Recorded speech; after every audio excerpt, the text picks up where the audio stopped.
নিন্দা এবং প্রশংসা দুটোই ঘটবে, এ ভবিতব্য। প্রত্যেকটা ঘটনা থেকেই শিক্ষা নিতে হয়, এর থেকেও আমি শিক্ষা নেবার চেষ্টা করব। ওরা খারাপ কথা বলেই ওদের উৎসবটা উদযাপন করতে চাইছেন।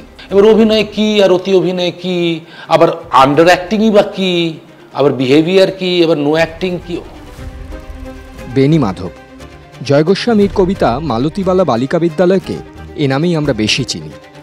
সম্প্রতি বাংলার একটি সঙ্গীত রিয়ালিটি শোয়ের মঞ্চে নিজস্ব ভঙ্গিতে এই কবিতার পারফরমেন্স করে বিতর্কে জড়িয়েছেন অভিনেতা তথা নাট্য নির্দেশক গৌতম হালদার। সেই ভিডিওর একটি অংশ নেট দুনিয়ায় ছড়িয়ে পড়তেই ট্রোলের সম্মুখীন শিল্পী। পুরো বিষয়টা নিয়ে কি ভাবছেন গৌতম, কি বক্তব্য তার? প্রথমবার আনন্দবাজার অনলাইনের ক্যামেরার সামনে এসে সবকিছু নিয়ে মুখ খুললেন গৌতম। প্রথমেই যেটা জানতে চাইবো, এত বছর ধরে এত নাটক করেছেন, এতদিন ধরে এত অভিনয় করেছেন বিভিন্ন জায়গায়, যখন মঞ্চে নাটক করেছেন বা অন্য পারফরমেন্স করেছেন, তত আলোচনা যতটা এখন হচ্ছে, আলোচনা, সমালোচনা, পর্যালোচনা, আলোচনা হয়েছে অনেক, থিয়েটার নিয়ে অনেক আলোচনা হয়, ভালো থিয়েটার খারাপ থিয়েটার যাই হোক না কেন থিয়েটার নিয়ে আলোচনা চলে। কিন্তু এতটা আলোচনা কেন হচ্ছে আমরা সবাই জানি, সেটা হচ্ছে যে থিয়েটার তো সবসময় মাইনরিটি কালচার, মানে কম মানুষ দেখেন, কম মানুষের সামনে উপস্থাপিত হয়। আর যখন কোনো স্ক্রিন বা মিডিয়ার সামনে কেউ পারফর্ম করেন বা অভিনয় করেন, সিনেমা হোক টেলিভিশন হোক যে কোনো কিছুতে, তখন কিন্তু সেটা একই সঙ্গে এর প্রায় 100 গুণ মানুষের কাছে একসঙ্গে পৌঁছয়। কাজেই সেটা তো তার মার্কেট, তার বাজার একেবারে অন্যরকম। তো সেই জন্য বলি, তো সেই যদি পার্সপেক্টিভ থেকে দেখি অথবা রেসপেক্টিভলি যদি এই কথাটা ভাবি, তখন হ্যাঁ, এখানে তো যদি মানুষের কোনো একটা বিশেষ কাজ নিয়ে কোনো প্রতিক্রিয়া হয়, সে ভালো হোক মন্দ হোক, সেটা অনেক বেশি মানুষ তাতে রিয়্যাক্ট করেন, এই মুহূর্তে তাও করছেন। সেই জন্য তাতে মানে আলাদা কিছু নয়, এটা ধর্ম, এটা মিডিয়ার ধর্ম, বিশেষ করে ডিজিটাল মিডিয়ার ধর্ম এটা। এখন একটা ফোন থাকলেই তো আমরা পৃথিবীর অনেক কিছু খবর একসঙ্গে দেখতে পাচ্ছি এবং তাই নিয়ে কথাও বলতে পারছি। সে কথা কতজনের কাছে পৌঁছচ্ছে সেটা বড় কথা নয়, বড় কথা আমি বলতে পারছি, এই একটা সেন্স দেয় নিজেকে। সেটা অলিকও হতে পারে, আবার খানিকটা সত্য হতে পারে।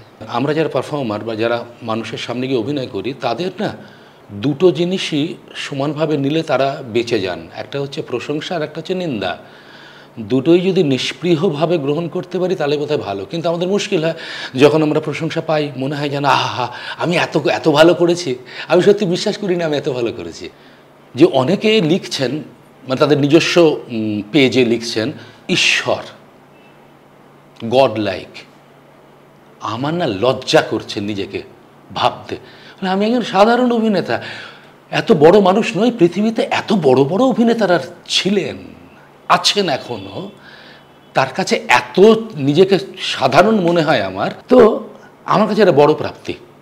এই যে নিন্দাটা করছেন কেউ কেউ, আমি মনে করছি কেউ কেউ, সবাই নয়।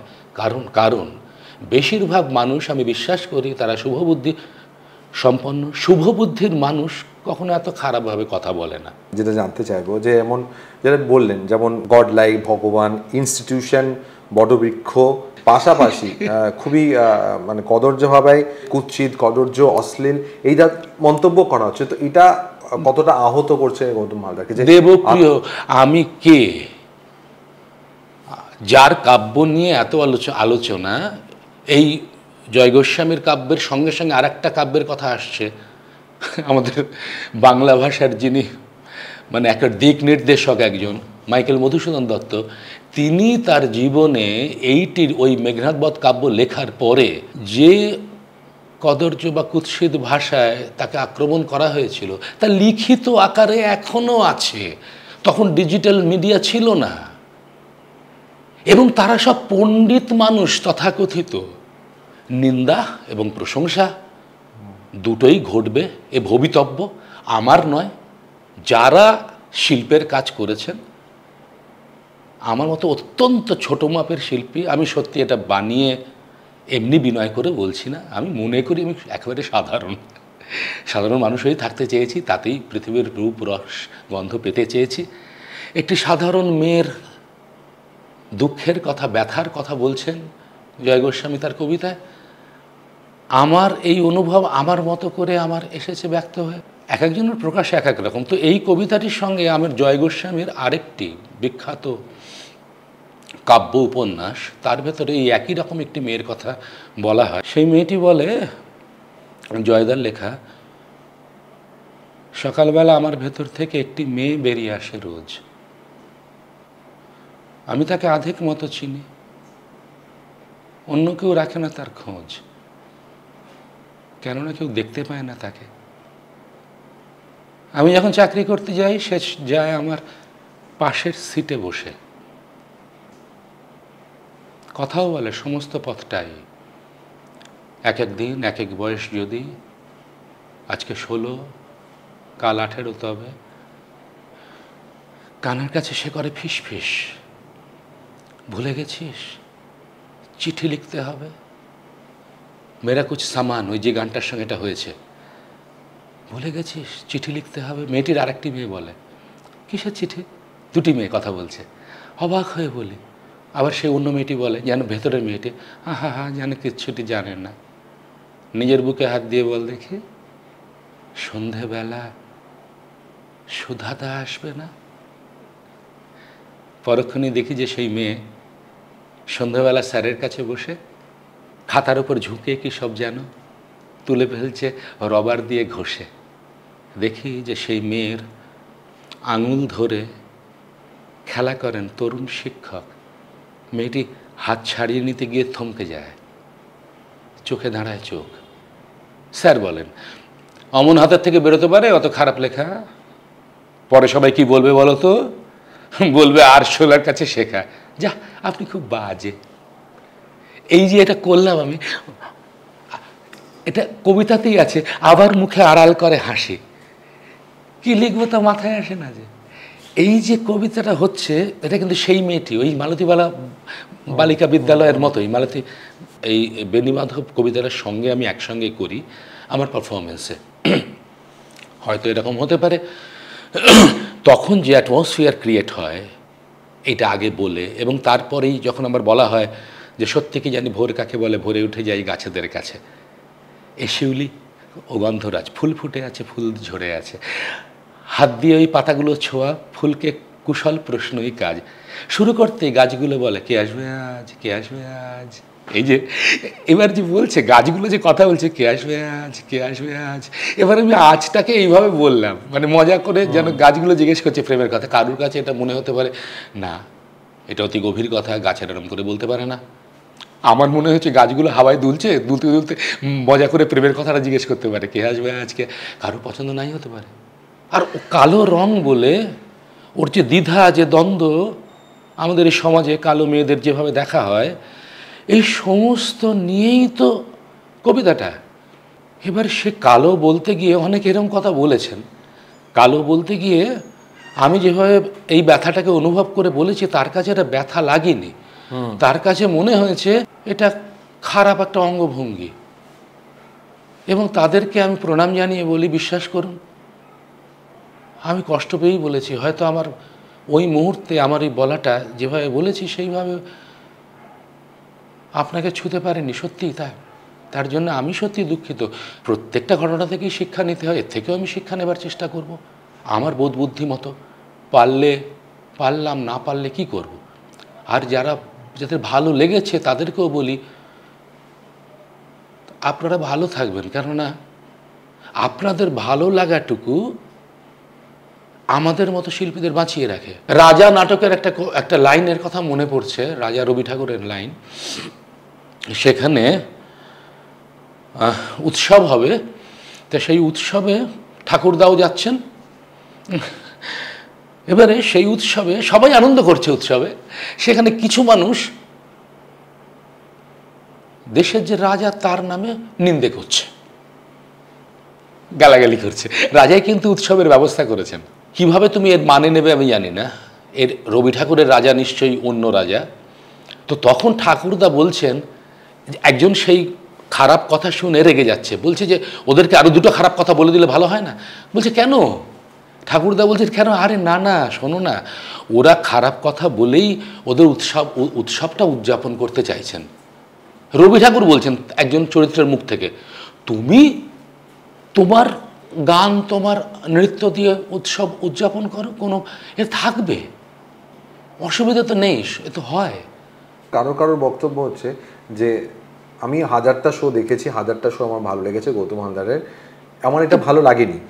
তো তার জন্য কেন, মানে যারা আপনার পক্ষে বলছে তাদের প্রশ্ন, তার জন্য কেন ভ্যালিডেট করতে হবে যে ওনার মেঘনাদ বধ কাব্য ভালো, ওনার এটা আপনি দেখেননি, ওনার ওটা আপনি দেখেননি?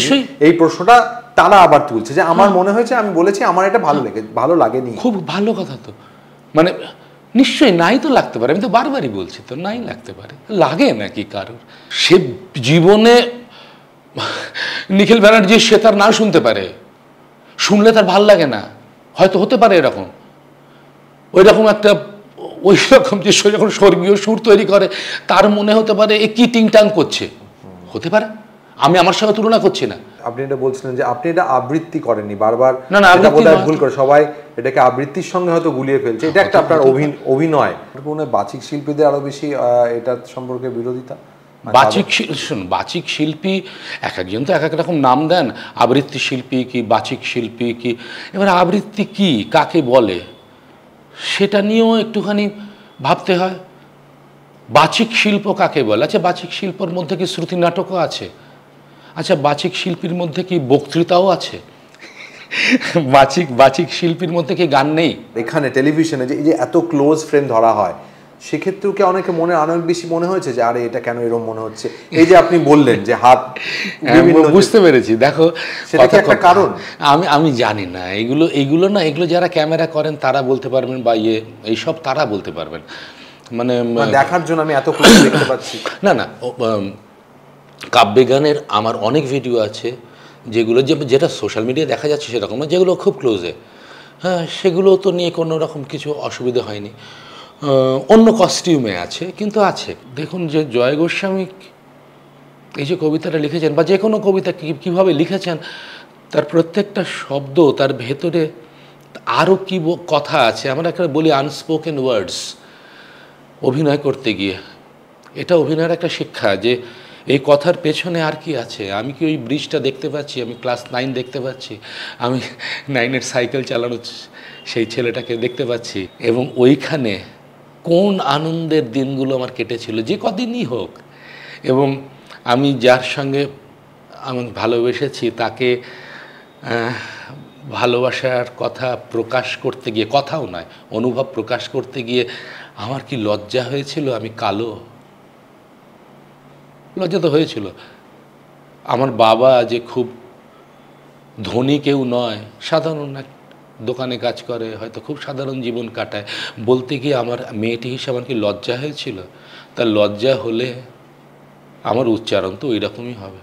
তা আমি সেই লজ্জা, সেই কষ্ট নিয়ে বলেছি, আর তার ভেতরেই হাসার চেষ্টা করেছি, যে হাসিটা প্রেমের হাসি।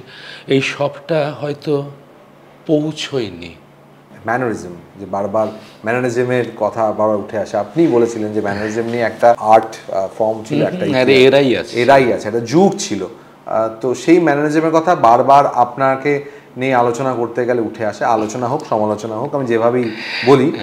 এবং এবারও সেই ম্যানারিজমের কথা উঠে এসছে, যে আপনি ম্যানারিজম, এতটাই ম্যানারিজম যার জন্য এতটা হয়তো ভালো লাগছে না, বা ভালো লাগেনি অনেকে, কি বলবো, এর জন্যই তো অনেকেরই ভালো লাগছে, এরই জন্য অনেকের ভালো লাগছে। কথাটা হচ্ছে যে ম্যানারিজম বলবো না, সেটা তো একটা সম্পূর্ণ অন্য যুগ, অন্য এরা, যেখানে ম্যানারিজমটাই একটা আর্ট ফর্মের প্রকাশ ছিল, তা নয়। আমার মনে হয় একটু ভুল কথাও বলছেন অনেকে, মানে শব্দটার মানেও জানেন না হয়তো সেইভাবে। একটা হচ্ছে হয়তো স্টাইলাইজেশনের কথা বলছেন, হয়তো এভাবেও হতে পারে। পৃথিবীর সমস্ত বড় বড় পারফর্মারদের, সারা বিশ্বে, আমাদের দেশেও, প্রত্যেকের নিজস্ব স্টাইল, নিজস্ব ভঙ্গিমা তারা তৈরি করেছেন, তিলে তিলে তৈরি করেছেন। শুধুমাত্র পারফর্মার নয়, লেখক থেকে শুরু করে প্রত্যেক শিল্পী তৈরি করেছেন।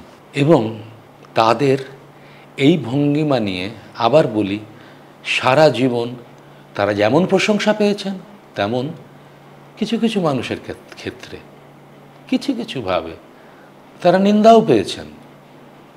তারাই বেঁচে আছেন যারা কালোজয়ী কাজ করেছেন। অনেকে আছেন, আমার তো প্রমাণ করার উপায় নেই, যতদিন বেঁচে আছি ততদিনই প্রমাণ করার উপায় যে যতদিন আমি স্টেজে পারফর্ম করব। আমি তো যদি ফিল্মে অভিনয় করি বা করতাম, তাহলে সেই ফিল্ম যদি বেঁচে থাকতো, যেমন ধরুন গুপি গান বাঘাবাই এখনও বেঁচে আছে, আর চার্লি চ্যাপলিন এখনও বেঁচে আছেন। আমি এতদিন ধরে এত মানুষের এত ভালোবাসা পেয়েছি, এত পেয়েছি, যারা আমাকে বাঁচিয়ে রেখেছেন, তো আমি তো আছি তাদের জন্য। তার মাঝে যদি কারুর এটাতে অসুবিধে হয়, তো আমি কি করে, আমি সেই যাদের ভাল লাগছে তাদেরকে বঞ্চিত করে আমি চেষ্টা করতে পারি, যাদের লাগছে না তাদেরও যাতে লাগে তার চেষ্টা তো করতে পারি। তো তাদের এরপরের পর ভালো লাগাবার চেষ্টা তো অবশ্যই করবো, এটা কাজ আমার। এবং হ্যাঁ, কোনো ফিল্ম বা কোনো টিভি বা শো বা কোনো মাস মিডিয়ার কাছে যখন আমি কাজ করব, আমাকে তো ভাবতে হবেই যে দেখো, আমি যখন করেছি ভেবেওছি, যেমন যে সমস্ত সিনেমা করেছি তাতে বেশিরভাগ মানুষেরই খুব ভালো লেগেছে। কিছু কিছু মানুষ বলেছেন না বাবা এটা অতি অভিনয়। এবার অভিনয় কি আর অতি অভিনয় কি, আবার আন্ডার অ্যাক্টিংই বা কী, আবার বিহেভিয়ার কি, আবার নো অ্যাক্টিং কী। তো এগুলো তো শেখার চেষ্টা করেছি এত বছর ধরে, এখনও শিখে যাচ্ছি। তো আমি তাদের কাছ থেকেও শিখতে পারি যদি তারা আমাকে বলেন যে হ্যাঁ একটু এরকম। আমি কিন্তু ব্যঙ্গ করে বলছি না প্লিজ, এদের ভেতরে অনেকেই আছেন যারা সত্যিকারের বোধ আছে, যাদের বোধযুক্ত মানুষ থাকতে পারে। এই যে পুরো ঘটনা, এত আলোচনা বিতর্ক, ভালোবাসা, বিদ্বেষ, ঘৃণা, সমালোচনা, প্রশংসা, এই যে এত কিছু একটা পরিবেশনাকে ঘিরে হলো, তো যদি বলি এক লাইনে কি দু লাইনে, গৌতম হালদারের সেখান থেকে কি সঞ্চয় করলেন, বা গৌতম হালদারের কি মনের মধ্যে কি তৈরি হলো, কি অনুভূতি তৈরি হলো নতুন কিছু? থিয়েটারের কোনো একটা ভাবে আমরা যে থিয়েটারের কথা ভাবি, সেই থিয়েটারে কোনো একটা ভাবে লাভই হলো। কেন, থিয়েটার তো বেশি মিডিয়ার সামনে আসে না, এটা একটা থিয়েট্রিক্যাল পারফরমেন্স। তো সেইটা মিডিয়ার সামনে এসেছে, তাতে নিয়ে বহু মানুষের যে ভালো লেগেছে, সেইটা হয়তো আমার থিয়েটার করাকে আরও এগিয়ে দেবে। অস্ত্র মাটিতে, অস্ত্র আকাশগামী, দিগন্ত রাঙায় অস্ত্রের মহিমায়, রাঙা অস্ত্রের কিরণ পড়েছে জলে, গ্রন্থ সাহেব নদী জলে ভেসে যায়। সেই জলে ভাসে বেহুলার মান্দাস, মশারির নিচে শোয়ানো লক্ষিন্দর, বিকলাঙ্গ সে তেজস্ক্রিয়ার বিষে, থামে মান্দাস একঘাট অন্তর। বলতে পারি আমি এরকম করে। আর যদি ধরো, আমার মনে হচ্ছে অস্ত্র মাটিতে, অস্ত্র আকাশগামী, এই কথাটা ভাবতে গিয়ে মনে হচ্ছে এটা এত ভয়ঙ্কর একটা কথা, এত ভয়ের কথা। তাহলে আমি এই স্বরগুলোকেই নিয়ে আমি স্বরের কাছাকাছি গিয়ে এই কবিতার যে সুর আছে সেটাকে বলতে বলতে, মানে সুর কিভাবে তৈরি হয়, সুর তো আমাকে আবার একজন বলেছে সুর তো আরোপিত হলে চলে না। আমি জীবনে কোনোদিন সুর আরোপ করার চেষ্টা করিনি, সুর খোঁজার চেষ্টা করেছি। তো সেটা কি, আমি বলছি অস্ত্র মাটিতে, অস্ত্র আকাশগামী, বলছি কথার কথা এটা। এখান থেকে কি করে আসবো আমি? অস্ত্র মাটিতে, অস্ত্র মাটিতে, অস্ত্র আকাশগামী, দিগন্ত রাঙায় অস্ত্রের মহিমায়, রাঙায় অস্ত্রের কিরণ পড়েছে জলে, গ্রন্থ সাহেব নদী জলে ভেসে যায়। সেই জলে ভাসে বেহুলার মান্দাস, মশারির নিচে শোয়ানো লক্ষিন্দর, বিকলাঙ্গ সে তেজস্ক্রিয়ার বিষে, থামে মান্দাস একঘাট অন্তর। এক একটি ঘাটে থমকে এক এক যুগ, নদী সমুদ্রে বিরাট সেতুর ছায়া, পঙ্গু কামড়ে ধরেছে তোমার বুক, স্বামী না সাপদ, শিশু সন্তান মায়া। সন্তান আর শস্যের ভার বহে তুমি শুয়ে আছো স্তব্ধ বসুন্ধরা। স্তব্ধতা ফেটে উত্থিত হয় কাল, মাথায় আকাশ, মুঠোয় দণ্ড ধরা। দণ্ডের মুখে গেঁথে আছে ভাঙা চাঁদ, পায়ের তলায় সমুদ্র আছড়ায়, কাঁধ ছুঁয়ে আছে পাহাড়ের উঁচু কাঁধ। রাত্রি লুপ্ত প্রায় কাল রাত্রির কথা সব বলে আর কি। এই কবিতায় একটা সময় অন্যভাবে বলে,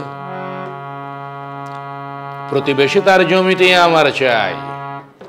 এবারে জয় হোসেন যেভাবে বলছেন, মানে এখন এই যেভাবে আমাদের ভেতরে এই উন্মাদনা তৈরি করা হচ্ছে, এই ধর্ম নিয়ে ভেদাভেদ থেকে শুরু করে সব কিছু, আর এই মারামারি, এই আগ্রাসী মনোভাব, তাতে আমার পাশের রাষ্ট্র, তার সম্পর্কে আমার মনোভাব কিভাবে ব্যক্ত করব আমি? প্রতিবেশী তার জমিটি আমার চাই, মানে চাই মানে চাওয়া উচিত নয়, জয় গোস্বামী বলছেন, মানে পরিষ্কার করে না বললে আবার হয়তো এটাই মানে দাঁড়াবে।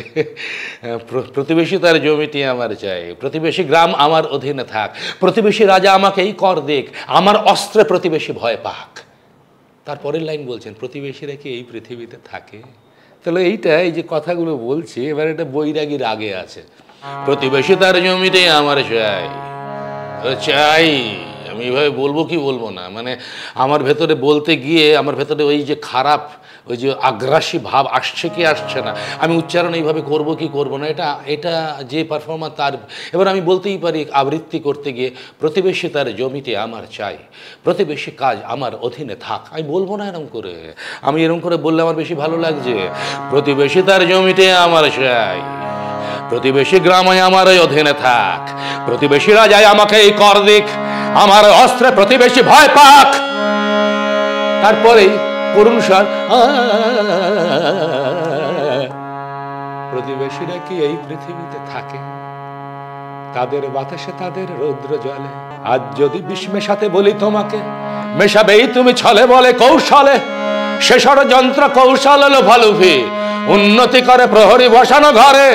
প্রযুক্তি মেধা বিজ্ঞান চুপি চুপি, বুকে হেঁটে গিয়ে মাটিতে গর্ত করে।